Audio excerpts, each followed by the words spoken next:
mengajak minum minuman keras sehingga korban tidak sadarkan diri, lalu terjadilah persetubuhan anak tersebut. Dan anak itu sempat disekap atau seperti apa ya? Tidak, karena anak itu sengaja dijemput datang ke rumah.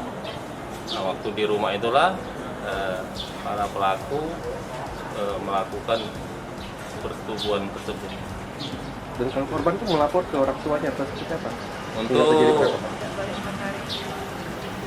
pelapor, karena sudah 4 hari orang tuanya mencari, tidak kembali ke rumah, lalu korban kembali ke rumah dan menceritakan bahwa korban telah dilakukan persetubuhan oleh ketiga tersangka, sehingga orang tua korban melaporkan ke Polres Sukabumi.